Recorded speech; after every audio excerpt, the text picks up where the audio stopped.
Good morning, students.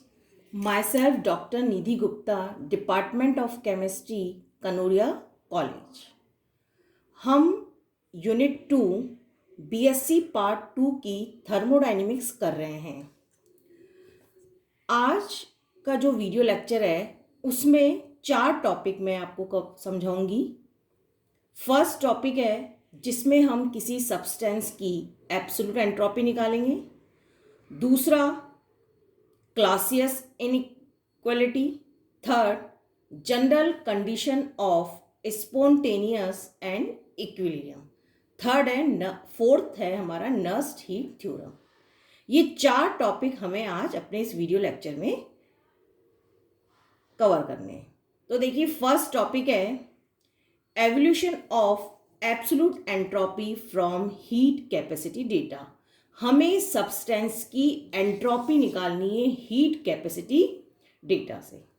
इससे पहले वाले लेक्चर में मैंने आपको थर्मोडायनेमिक्स का थर्ड लॉ एक्सप्लेन किया था। ये यहाँ पे आपका थर्ड लॉ लिखा हुआ है। थर्ड लॉ क्या कहता है? थर्ड लॉ हमें किसी भी सब्सटेंस की एंट्रोपी निकालने का फॉर्मूला देता है। तो ये हमने थर्ड लॉ लिख दिया। आज हमें क्या करना है? सब्सटेंस की एंट्रोपी निकालनी है।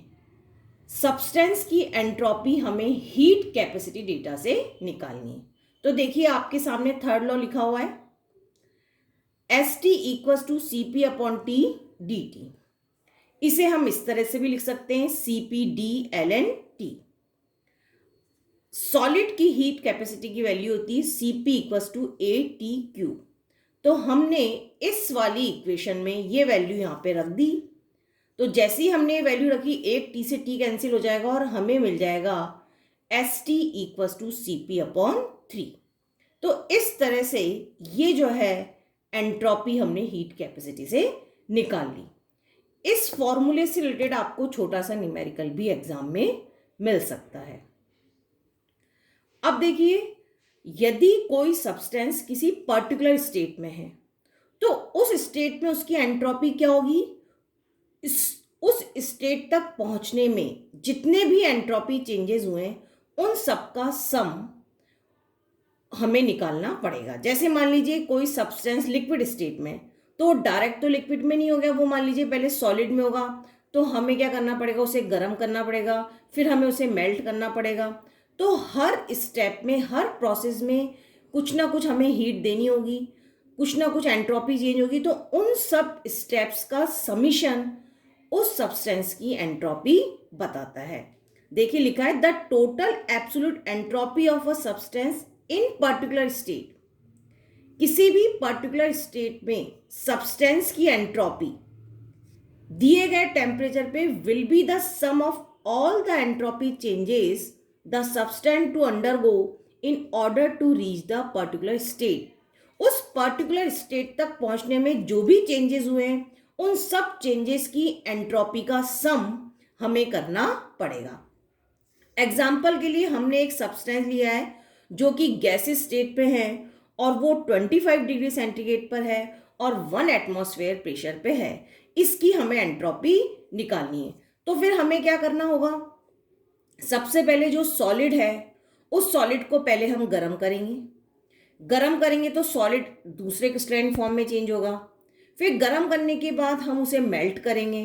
तो फिर हमें मेल्ट करेंगे तो मेल्टिंग पॉइंट तक हमें गर्म करना पड़ेगा, वो लिक्विड में आएगा। लिक्विड के बाद हमें फिर उसको वेपर में कन्वर्ट करना पड़ेगा और फिर वेपर फेज में आने के बाद हमें उसे गर्म करना पड़ेगा ताकि वो बॉयल हो जाए। तो देखिए आप, ये एक इक्वेशन है। ST टोटल एंट्रोपी क्या होगी? सबसे पहले हमने क्या किया? सब्सटेंस को 0 डिग्री टेम्परेचर पे था तो हमने उसे ट्रांजिशन टेम्परेचर TT तक हमने गर्म किया। तो ये हो गई आपकी एंट्रोपी। मैंने आपको एक टॉपिक बताया था फिजिकल प्रोसेस में एंट्रोपी चेंज। तो यहाँ पे फिजिकल प्रोसेस क्या हो रहा है? एक सॉलिड दूसरे फॉर्म में चेंज हो रहा है। तो हमें जो एनर्जी देंगे, जो भी हम हीट देंगे, वो कहलाएगा heat of transition delta HT। तो पहले तो सब्सटेंस जो है गर्म हुआ तो हमने उसे गर्म किया ट्रांजिशन टेम्परेचर तक। तो ये एंट्रोपी चेंज हो गया। इसके बाद जैसे ही ट्रांजिशन टेम्परेचर पे आया, सॉलिड ने अपना एक क्रिस्टलाइन फॉर्म से दूसरे क्रिस्टलाइन फॉर्म ले लिया। तो जब भी स्टेट कन्वर्जन होगा तो टेम्परेचर हो जाएगा कांस्टेंट और रिक्वायर्ड हीट क्या होगी, delta H T upon T T. तो ये दो स्टेप हो गए। इसके बाद हम उसे मेल्ट कर रहे हैं, तो हमें उसे मेल्टिंग पॉइंट तक गर्म किया हमने, तो ये हीट रिक्वायर हुई। फिर मेल्टिंग पॉइंट पर उस सॉलिड से लिक्विड बदला, तो यहाँ ये हीट है। इसके बाद हमने उसे मेल्टिंग पॉइंट से बॉइलिंग पॉइंट तक गर्म किया, ये एंट्रोपी चेंज, और फिर हमने उसको हीट ऑफ वेपोराइजेशन दिया और लास्ट में हमने उसे गर्म कर दिया, बॉईल कर दिया। तो इन सब का सम जो है इन सब का सम करेंगे और एब्सोल्यूट एंट्रोपी निकलेगी इस तरह से। और यहाँ लिखा हुआ है यहाँ पे कि डेल्टा एच टी क्या है, टी क्या है, ये सब कुछ। डेल्टा एच टी है heat of transition, delta H F है heat of fusion, delta H V है हीट ऑफ वेपोराइजेशन, और ये सब इनके ट्रांजिशन टेम्परेचर हैं। तो इस तरह से हम सॉलिड सब्सटेंस की एब्सोल्यूट एंट्रोपी हम निकाल सकते हैं। यदि मान लीजिए सब्सटेंस लिक्विड है, तो लिक्विड में कितने स्टेप आएंगे, 1 2 3 4 स्टेप आएंगे। यदि मान लीजिए कोई सॉलिड है तो वो दूसरा क्रिस्टलाइन फॉर्म जा रहा है, तो ये 1 और 2 ही स्टेप आएंगे।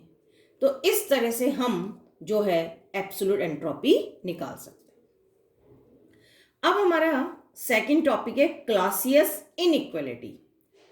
क्लासियस क्या कहता है, क्लासियस कहता है dq अपॉन टी का जो साइक्लिक इंटीग्रल है वही क्लासियस इनइक्वालिटी है। क्लासियस इनइक्वालिटी क्या है, it is the cyclic integral of dq upon T.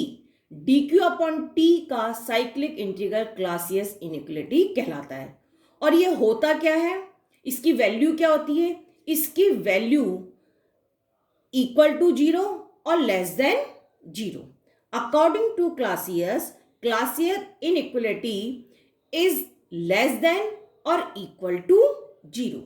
dq upon T का जब हम साइक्लिक इंटीग्रल करेंगे तो जो हमें वैल्यू मिलेगी तो वो या तो 0 होगी या फिर 0 से कम होगी।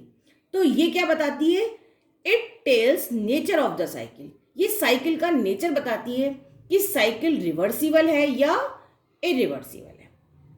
देखिए दो प्रोसेस होते हैं, रिवर्सिबल इरिवर्सिबल। इरिवर्सिबल प्रोसेस जो होते हैं वो स्पॉन्टेनियस होते हैं, उसमें हमेशा एंट्रोपी बढ़ती है। तो ये dq upon T equals to क्या है, चेंज इन एंट्रोपी। तो जब इरिवर्सिबल प्रोसेस होगा तो चेंज इन एंट्रोपी बढ़ेगी, इसलिए इरिवर्सिबल में ये चीज जो है लेस देन 0 होगी। और यदि 0 आ रहा है तो प्रोसेस हमारा साइक्लिक है, लेस देन 0 है तो ये प्रोसेस हमारा इरिवर्सिबल है। और यदि ये चीज 0 से ज्यादा मिल रही है, इसका मतलब साइकिल इम्पॉसिबल है। तो इस तरह से हम ये बता सकते हैं इसकी वैल्यू देख के कि प्रोसेस हमारा क्या है।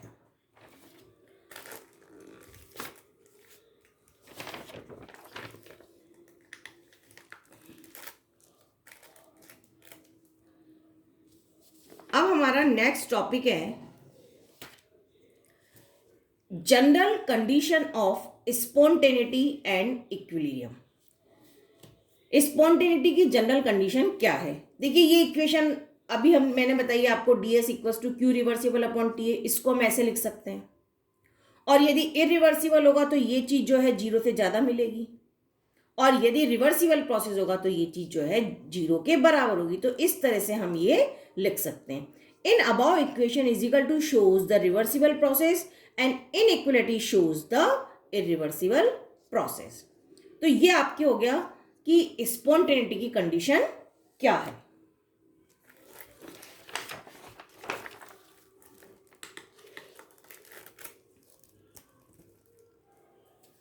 थर्मोडायनेमिक का फर्स्ट लॉ क्या है, ड्यू E equals to Q minus W. इसको हम ऐसे लिख सकते हैं, हमने इस इक्वेशन में क्यू की जगह हमने ये वैल्यू लिख दिया और टी डी एस की वैल्यू ये आई रही थी, डी इधर ले गए, डब्ल्यू ले गए, डब्ल्यू की वैल्यू लिख दी हमने, तो ये हमें इक्वेशन 5 मिल गई। Therefore equation represent state of equilibrium equal to and spontaneous में हमें ये वाला साइन मिलेगा। तो वही वाली बात है, दो तरह के प्रोसेस होगा, reversible irreversible. Irreversible process spontaneous है, वहां पे हमें लेस देन 0 मिलेगा, और रिवर्सिबल प्रोसेस में हमें 0 मिलेगा। इक्विलिब्रियम की कंडीशन वो बताएगा। इसके बाद अब हम अपने लास्ट टॉपिक पर आ गए हैं। लास्ट टॉपिक है हमारा नर्स्ट हीट थ्योरम। देखिए ये गिब्स हेल्महोल्ट्ज इक्वेशन लिखी हुई है, delta G minus delta H equals to T del G upon del T at constant P. ये है आपकी Gibbs Helmholtz equation. Delta G क्या है? Change in free energy. और डेल्टा एच क्या है? चेंज इन एंथैल्पी। इन दोनों का डिफरेंस ये कहलाता है, ये है इक्वेशन फर्स्ट और ये कहलाती है गिब्स हेल्महोल्ट्ज इक्वेशन। अब ये इक्वेशन फर्स्ट, इससे क्या रिजल्ट मिला है? यदि मान लीजिए टी 0 होगा तो ये चीज 0 होगी और फिर हमें क्या मिलेगा? Delta G minus delta H equals to 0, या हम यूं कहते हैं delta G equals to delta H.